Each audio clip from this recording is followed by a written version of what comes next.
Ceux qui ont suivi les activités que nous menons depuis 3 jours doivent savoir que, premièrement, il y a eu une conférence inaugurale, qui n'est pas une conférence de presse, mais qui est une conférence inaugurale, sur un thème présenté par la secrétaire générale adjointe du parti, Dr Akwesson.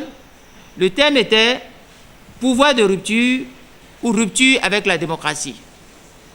Au cours de cette communication, la conférencière nous a montré, in fine, que la rupture devait être une rupture avec les anciennes pratiques, les pratiques mauvaises, les pratiques décriées, mais la rupture ne peut pas être une rupture avec la démocratie, avec les principes démocratiques. Et elle a brillamment, en s'appuyant sur des auteurs qui ont beaucoup travaillé sur la question, elle a montré que nous sommes actuellement au Bénin dans une rupture avec la démocratie, ce qui est inacceptable et intolérable. Il ne faut pas simplement que Patrice Talon croie que parce que je fais des asphaltages, parce que je fais des routes, c'est fini. Je vais détruire la liberté, l'état de droit, à partir des expédients de routes. Parce qu'il fait des discours encyclopédistes, ce que moi j'appelle encyclopédisme, pour dire que je connais tout sur le CFA, je connais tout sur la dette. C'est des questions de spécialité, il ne peut rien comprendre dedans, mieux que les spécialistes. C'est faux, il n'est pas agrégé en cela. Il doit laisser la place aux sachants. Et il suffit qu'il fasse ça. Des gens écrivent sur le net, il est éloquent, il comprend bien, il comprend quoi?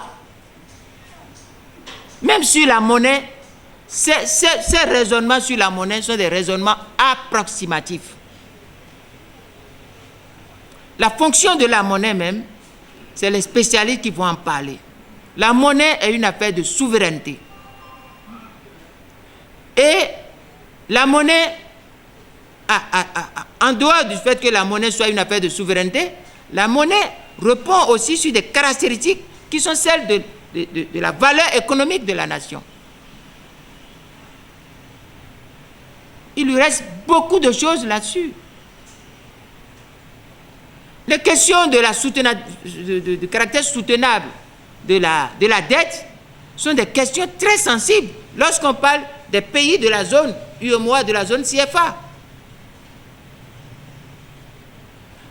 Lorsqu'on a perdu la face dans son pays, il est difficile, avec quelques discours à l'étranger, de chercher à combler le fossé qu'on a créé au niveau de son peuple. Vous allez voir un peu, quand vous prenez des lois, et puis il y a une panoplie de lois. La loi sur les conditions d'embauche, la loi sur l'organisation juridique en République du Bénin.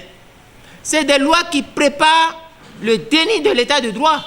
Cette loi qui a créé la criette. Et nous en venons aux lois sur les élections.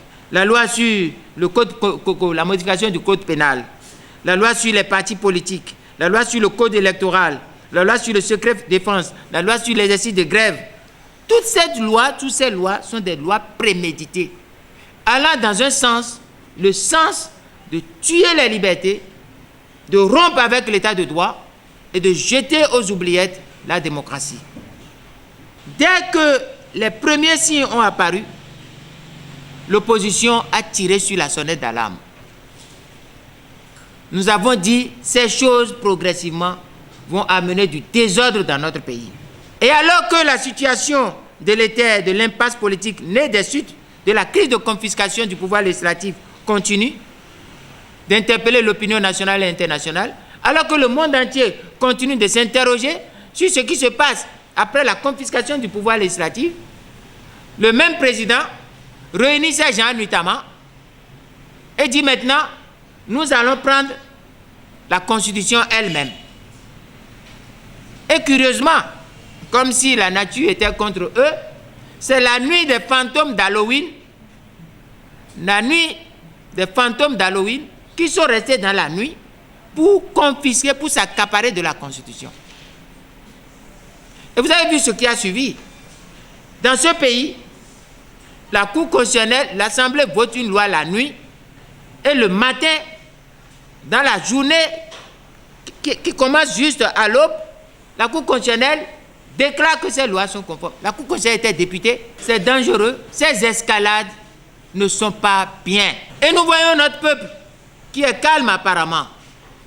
Mais sous ce calme, ce qui se passe n'est pas bien.